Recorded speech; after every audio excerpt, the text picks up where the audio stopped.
So this is a video explaining my Ironman Lanzarote 2024 bike setup and equipment choices. So before I get stuck into this video, just want to say that everything on this bike has been purchased by myself, so there's nothing here that's been given by sponsors. Everything from the bike through to the component choices has purely been funded through myself, making decisions about what equipment and why that I feel is best suited for me. I am fortunate that I do have corporate sponsors which have helped me to be able to make choices about investments into my bike setup, but nothing, like I said, has been sponsored. It has purely been purchased by myself. So as you can see, it's a Cervelo P5 disc. I got this bike back in 2021, and one of the biggest changes I've made on it was to switch out to the EX10 monoriser. So this allowed for so much more adjustability, from the extension choice, having the little tilt plates inside it, armrest choices, and also the BTA, so between the arms, the bottle mount adjustability as well. That's been the absolute best investment that I've made since I got this bike. Being able to totally switch out and individualise the front end to be able to run different armrests, and I've tried lots of options. I've had 51 Speed Shop, tried profile designs, and I really enjoy the Kismet ones at the moment, just for the narrowness it provides, but also the security through the high-sidedness of the armrest as well.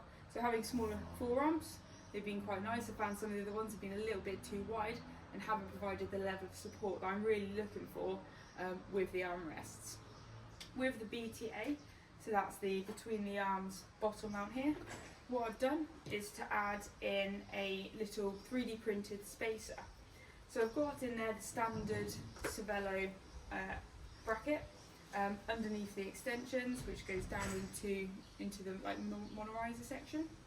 I've then got a little 3D printed spacer to increase the height of the bottle, so that bottle comes nice and snug, so I'm not having to make that compromise between armrest width to try and accommodate the bottle, but also then how narrow, because I like having my arms quite narrow. I've got a decent flexibility around the shoulders, so that's not for everyone, especially over 180k on the bike. You can start to squidge in and compromise that. So I've kept it really nice and tight, and it works really well for my ride position.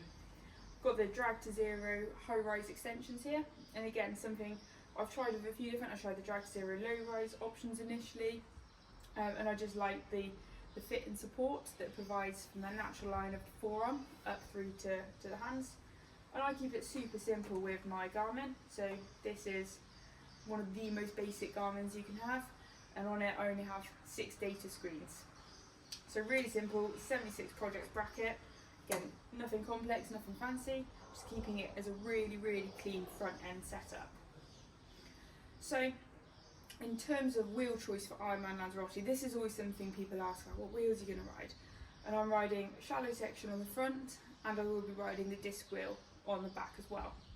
In 2022, when I set the bike course record here, I did have a slightly deeper section. I didn't ride a disc wheel, and that was the only reason behind that. Was because when I got to transition on race morning, I wasn't 100% sure that it didn't feel like it held enough pressure overnight. So I switched the wheels out. But yeah, I'll be riding disc wheel this year. And one of the most common questions is, in Lanzarote where it's so windy, why are you riding a disc? And actually it provides a greater level of support and stability with the handling of the bike. So the important piece is getting a shallower front wheel. And actually then when you're the disc wheel, it kind of helps to ground you. So it keeps you locked into position nicer, and again you've got less buffeting from the front wheel where you've got if you had a deeper section. That's what creates the instability around the handling, not having the disc on the rear of the bike. So one of the other things that I've decided on recently is I've changed to the ISM, so the PN version, so the narrower option. So I was riding an Adamo at one point, so just the ISM PS, so the short version. I tried the Jimmy Stride as well, and I've switched to the narrower ISM. And again, I felt that I know I've got quite narrow hips, and that's helped with hamstring clearance and just overall comfort. And one interesting thing that I found with that saddle choice, it actually feels better with handling as well. So when you're descending, so you can actually feel like you're getting a little bit back over the bike, so kind of similar to mountain biking and gravel riding. Sometimes, especially on some of the more techie descents here, you want to be able to be a little bit more planted and change that centre of gravity around, and I found that saddle really helps facilitate that. So storage on this bike, this is something that when you're thinking about riding 180k on a bike, especially Lanzarote where the bike course typically is about an hour longer, you want to make sure you've got enough nutrition, hydration and opportunity for spares. So I actually run 3 bottles, so you can see I've got my BTA between the arms mount, I've got my rear one, and I've also got my down tube one. And what I've done here is, this is another 3D printed piece of kit from Rada Sport, so that carries all of my spares. So what I do, because in the top tube bag here, you can probably carry about 5, maybe 6 gels at a real push. I then decant all my gels into my down tube bottle and just dilute it with a little bit of water. So I know I can carry about 250 grams worth of carb here, 90 and 90, and again, dependent on the carb concentrate of the gels I take, about 5 or 6 gels there as well. What I will do, and I've done every single year, is I will stop at halfway at a special needs nutrition and I will do a full 3 bottle switch up, just to make sure, with the bike leg being as long as it is and not having the opportunity on the aid stations to pick up a carbohydrate drink, and also not wanting to rely on like having to take those products, I'd rather take probably 60 seconds if that, just to switch from 3 bottles out, make sure I've got the nutrition that's great for me, and be able to crack on with that bike leg. So in terms of helmet choice, this is something that always comes up, and again, this is something that I've spent a fair amount of time working through of what helmet suits me, my body shape and my riding style. And I've tried Uvex Race 8. At one point I probably had about 6 aero helmets that I've been testing at once. So Cast Mistral is the one that I do race in at the moment, and I'm actually going to race with a clear visor. And I think based on the conditions that you typically get in Lanzarote, I mean, it is sunny, but there's also parts where you've got a bit of cloud cover, you can't necessarily see the road as well in the mirrored one. And I think for me, my levels of concentration, I'd rather have the clear option and be able to consistently see as well as I need to based on the course. So yeah, I found this really good. The issues that I've been having with aero helmets ahead of settling on this and finding this the best option for me was around the visors. So I found that often the visors were cut into my nose, so I come back from a ride and had just massive indents in my face. I've got quite a big nose for my face, so I found that this worked really well. It also worked well for the shape of my back, so I've got a slightly more rounded back, so in terms of that tail fit, I'm really helping to make sure I get the maximum aero benefit from the helmet. There's no point in wearing like this bit of kit if you're not going to get the benefit of it, and you're actually creating more of a blocker and increasing your drag as a result of wearing an ill-fitting helmet. So this has been really good. So I'm really happy with that as a choice. So I'll be wearing the Cast Mistral.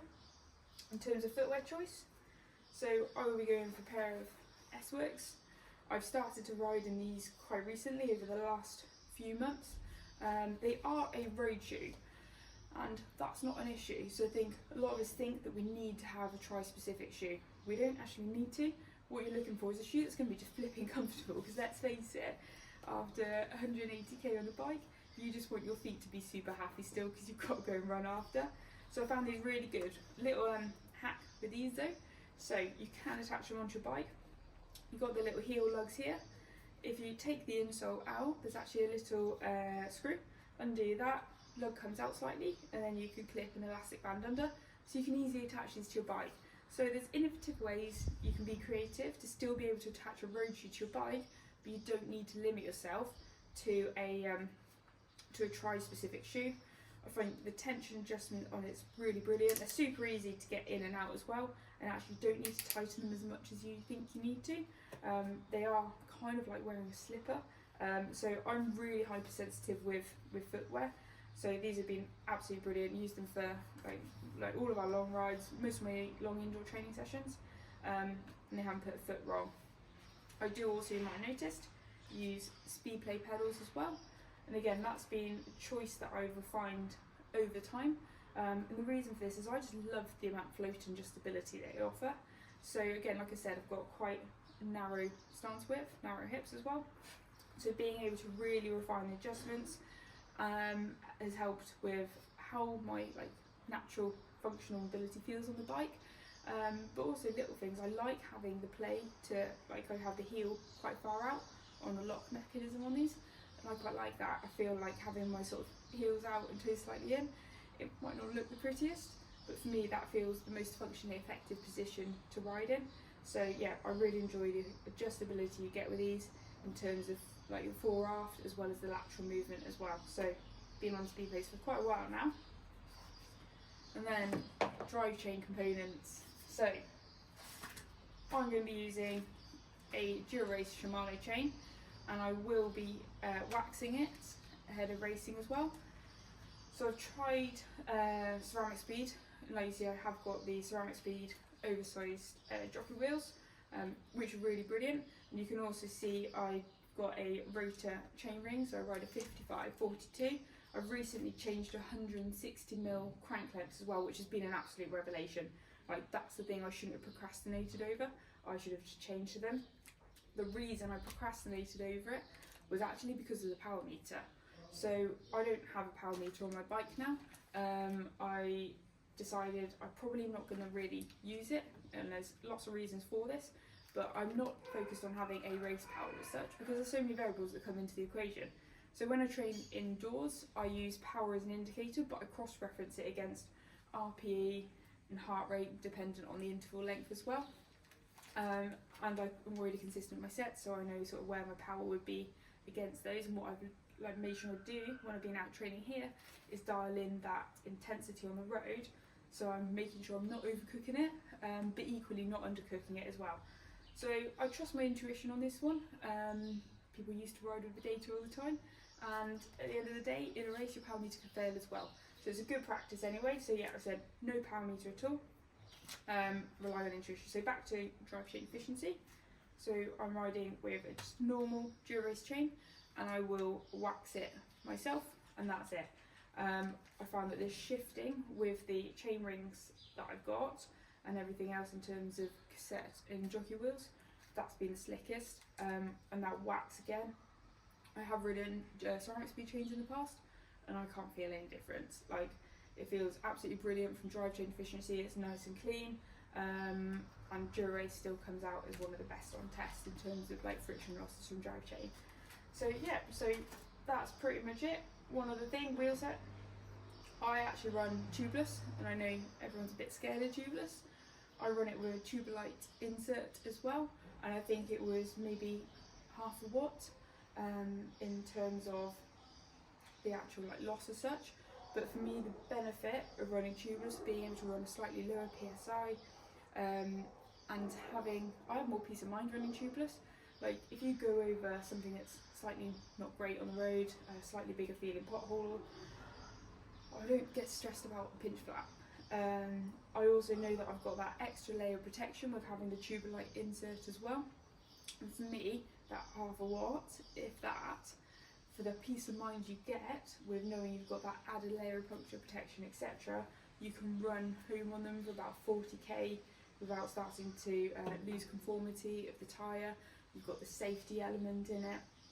So all of these things stack up as outweighing any potential like net loss in terms of like watts. So that's what I do. I've always run since 2019, I think. I've run tubeless, never had any issues with them. I'm riding on the GP 5000s. I've been riding on those for years again, and like they feel like they're the best for this setup. They work really well with the insert as well. I did try the Charlie Pro ones, but the tyre just didn't quite bed with the insert that I was running at the time in the same way. So yeah, that's it. All of the bike setup this year. So if you've got any questions, let me know. More than happy to help support and get in touch. I do run Passion Fitting, so if you're looking for bike setup or fit support for this year, then let me know, and I'm sure I'll be able to help.